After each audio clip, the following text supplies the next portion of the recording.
Hola, yo soy Gaby Polinori, María Gabriela Polinori, de acá de Venado Tuerto, en realidad de Santa Isabel y de Venado Tuerto. Nací acá, pero crecí en Santa Isabel y cuando me vine a hacer el profesorado de inglés a Venado me quedé a vivir acá.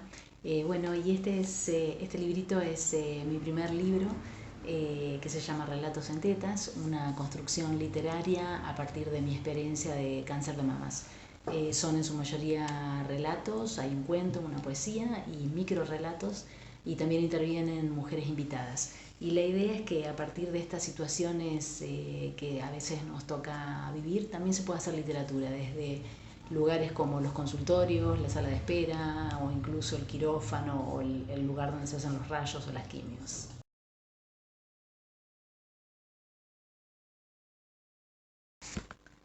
Bueno, y libros, elegir 5 libros ha sido dificilísimo, tendría que elegir muchos más, pero bueno, y aparte de tratar de pensar en los libros que tienen alguna relación con la construcción que uno hace como escritor, ¿no? Por ahí es más difícil todavía. Todos los libros que uno ha leído impacta. Bueno, en esta lista que voy a dejar muchísimos afuera seguro, voy a empezar por Rayuela de Cortázar. No tengo, debo tener algunos libros de Cortázar acá en casa, pero no los pude encontrar. Pero en realidad también me di cuenta de que me resulta más fácil hablar de los autores que de los libros. O sea, me queda más como... Debe ser porque cuando leo o descubro un autor, quiero leer todo lo que hay de ese autor. Entonces después como que tengo mucho más claro la concepción de literatura o cómo escribe ese autor que de los libros en particular. Pero bueno, con Rayuela y Cortázar fue lo que más leí. Y también por elegir algo del boom latinoamericano, ¿no? Pero Rayuela es un libro que fue memorable para nuestra generación, en la que todas queríamos ser la maga, la construcción de ese personaje, el uso de las palabras, ese capítulo 68 donde hay 2 párrafos que es con palabras inventadas. Cortázar hace un relato que es erótico del encuentro entre la maga y Oliveira. Y bueno, y de Cortázar también bueno, el uso del lenguaje, el juego con las palabras, la estructura de algunos cuentos, la estructura circular de algunos cuentos, y ver que, bueno, el humor o la creación de, no sé, los cronopios y famas, es como que no debía nombrar más, pero no puedo evitar ir a los otros libros de él. Pero bueno, Rayuela, por lo memorable y porque no necesito volver a ese libro para acordarme, y por la estructura, ¿no? La estructura de Rayuela que permite leerlo de 2 maneras posibles, me parece que fue un cambio o un impacto en lo que uno leyó y también a partir de ahí de lo que uno puede llegar a escribir. Después Manuel Puig, y de los de Manuel Puig me parece que el que más me impactó es La tradición de Rita Hayworth, en la que Toto, un nene, a partir de su percepción, a partir de él, de lo que él escucha, tenemos las voces de esos personajes de los pueblos y esa cosa de la cotidianeidad atravesada por el sueño de Hollywood, a partir del sueño con las actrices y cómo interviene el cine, que es el refugio de Toto y de su mamá.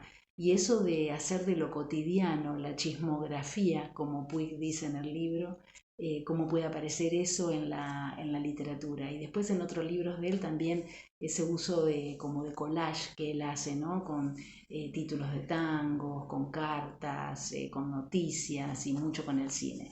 Así que Puig en segundo lugar. En tercer lugar, bueno, Margaret Atwood, acá tengo todo, Margaret, pila de Margaret, y en realidad debo tener más porque tengo prestado, pero yo descubro a Margaret también por hablar de literatura inglesa. Esto es canadiense. En el profesorado leí mucha literatura inglesa y americana, y después en la licenciatura mucho más literatura de habla inglesa, pero escrito no desde estos lugares que son los lugares canónicos. Y ahí descubrí a la canadiense Margaret Atwood, y el libro que más me impactó es el primero que leí, si bien ella se hace famosa por las novelas que fueron hechas series, como El cuento de la criada y después Los testamentos. El libro que a mí más me gustó es la novela Ojo de Gato.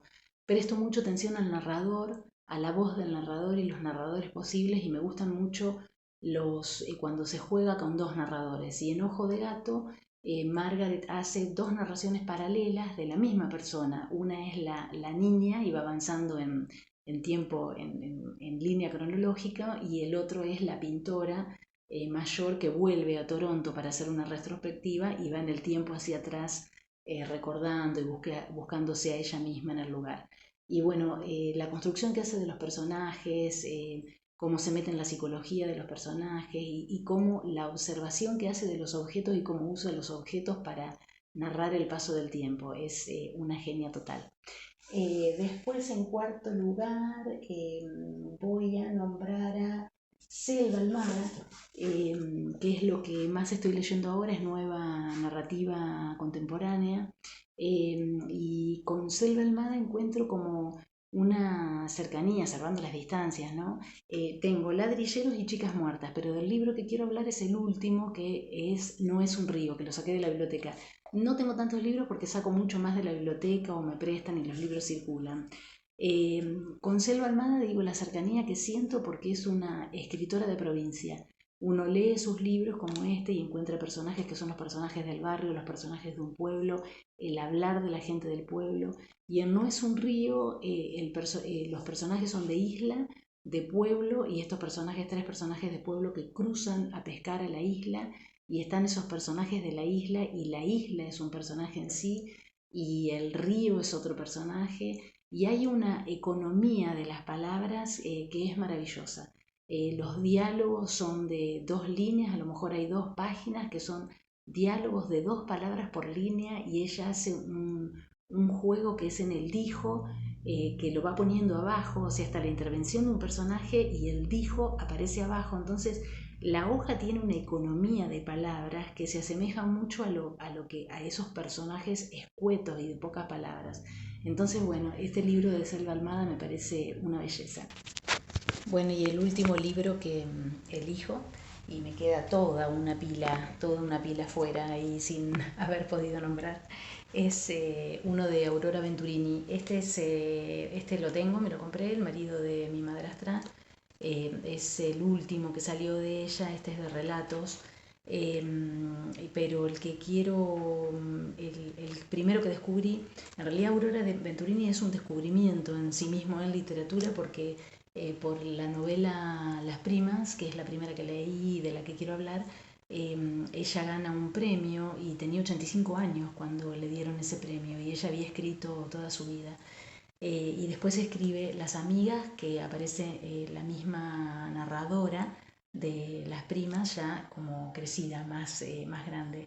Y Las Primas, bueno, esta voz narradora es Yuna Riglos, una pintora minusválida, como ella se describe, y entonces ella, a partir de como ese retraso mental que tiene, la voz de esa persona, con cierta minusvalía, como ella dice, pero que quiere descubrir el mundo y que quiere hacerse culta y usa el diccionario y mete palabras difíciles. Entonces el lenguaje es maravilloso porque es una mezcla de esa narración como naïve, de su visión del mundo, pero a su vez con esas palabras que ella hace un esfuerzo por incorporar.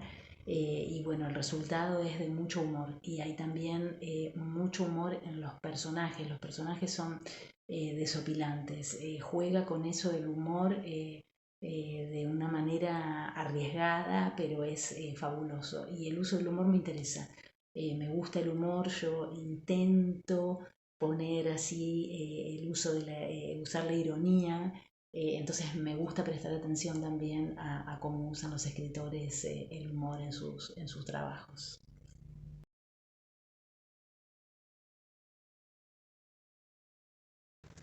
Bueno, y voy a leer un extracto de Ojo de Gato, de Margaret Atwood. A veces nos sentamos en el suelo, en el cuarto de Grace, con montones de catálogos Eatons atrasados. Yo ya he visto antes muchísimos catálogos Eatons. En el norte los cuelgan en el excusado para usarlos como papel higiénico. Pero aquí tratamos estos catálogos con reverencia.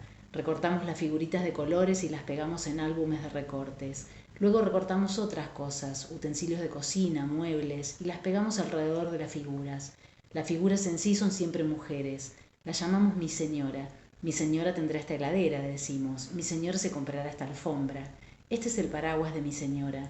Grace y Carol comparan sus álbumes de recortes y exclaman: «Oh, qué bueno es el tuyo, el mío no es tan bueno, el mío es horroroso». Sus voces son aduladoras y falsas. Me doy perfecta cuenta de que no hablan en serio, de que ambas piensan que su propia señora es la mejor, pero es lo que se debe decir, así que empiezo a decirlo yo también. Este juego me resulta cansador. Es por el peso, por toda esta acumulación de objetos, de pertenencias que habría que cuidar, empacar, cargar en el coche, desempacar. Yo sé mucho de mudanzas, pero Carol y Grace nunca se han mudado a ninguna parte. Sus señoras tienen una casa para cada una y siempre han vivido en ellas. Pueden ir acumulando cosas y más cosas, llenar las páginas de sus álbumes con comedores, camas, pilas de toallas, una vajilla tras otra, y no darle la menor importancia al asunto. Empiezo a desear cosas que nunca había deseado: trenzas, una bata, un bolso mío de verdad. Algo está desplegándose, revelándoseme. Veo que existe todo un mundo hecho de niñas y sus actos que hasta ahora me era desconocido, y que puedo formar parte de él sin el menor esfuerzo.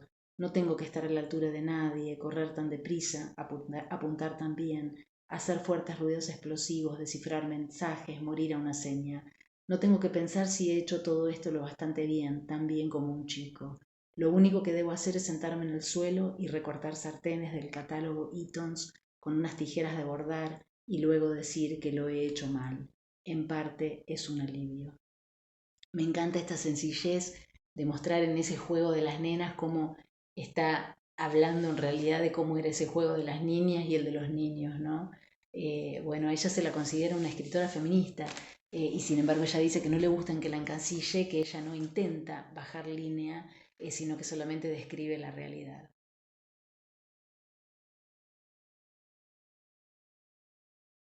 Bueno, y les voy a leer un extracto de 10 minutos para las 12, que es uno de los relatos de Relatos en Tetas. Tenía que defender mi cumpleaños. Hay que celebrar la vida, me había dicho mi vieja hace unos días cuando fui a visitarla y le conté que iba a festejar. Me sorprendió esa frase viniendo de ella que decía haber podido elegir poco en la suya. No había sido siempre así. Era divertida cuando yo era chica, un poco infantil, transgrediendo las normas que imponía mi abuela. Solas cenábamos queso y dulce, suspirábamos por Alain Delon, escuchábamos discos para sacarle la letra y me cantaba canciones a pedido: Francisco Alegre, Volare, cosas viejas españolas o italianas. Se había ido amargando de a poco, añorando ¿qué? Yo asociaba el cáncer con eso, la idea fabricada de la felicidad diluida en días, meses, años.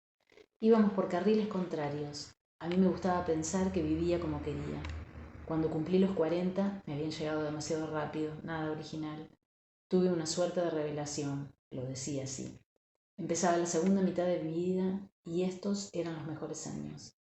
Tenía que vivirla lenta, saborear lo cotidiano, no dejar que se me escape. Por eso el diagnóstico no me impactó con un ¿por qué a mí?, sino ¿por qué yo si soy feliz? ¿Y si se moría ahora? ¿Finalmente iba a suceder? ¿Cómo se darían las cosas? Me desvelaba. Las preguntas se metían en mi cabeza como en un Pac-Man. Pac, pac, pac, ¿quién se morirá primero? Pac, pac, pac, por los laberintos. Pac, pac, pac, para salir por un pasillo y entrar por otro. Pac, pac, pac, con más preguntas y las que se abrían en consecuencia, como en las movidas anticipadas de ajedrez. ¿Cómo se darían las cosas? ¿Quién va a cuidar a quién? ¿Cómo me las voy a arreglar? Una multiplicación, un enredo de posibilidades, sin sentido. Pero, ¿cómo se darían las cosas?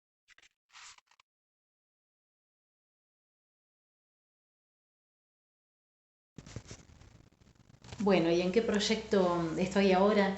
Ninguno en especial, nada nuevo. En realidad todavía estoy promocionando el libro porque, bueno, tuvimos una primera edición que se vendió rapidísimo y tuvimos que hacer una segunda edición que es esta, que hoy se la saqué para que se vea bien el dibujito, pero lleva la faja con recomendación de Selva Almada, con quien estoy tan agradecida por su generosidad. Y bueno, con el tema de la pandemia, de la segunda ola de la pandemia este año, cuando me quedaron algunas presentaciones pendientes, así que estoy esperando que pueda retomar eso. Y después, por otro lado, siempre leyendo, escribiendo, dándome cuenta de todo lo que tengo que releer, que en el momento de acordarme de algunos libros que fueron muy memorables, para tener que decidir ahora, me daba cuenta que no me acuerdo de muchos que me encantaría releer y siempre queriendo leer más. Y haciendo taller literario, En el momento que escribí este libro estaba haciendo taller literario con Rafael Sevilla, y ahora estoy haciendo taller con Marcela Fumale, una amiga que a su vez es una de las correctoras de este libro. La experiencia de taller literario es muy enriquecedora. Y también estoy en Revista G, que es la editorial que publicó Relatos en Tetas. Ahí trabajamos en equipo con Marcelo Sevilla y Rafael Sevilla, y yo soy la correctora de la revista. Así que eso. Bueno, gracias por este espacio. Muy lindo ha sido participar de este proyecto. Muchas gracias.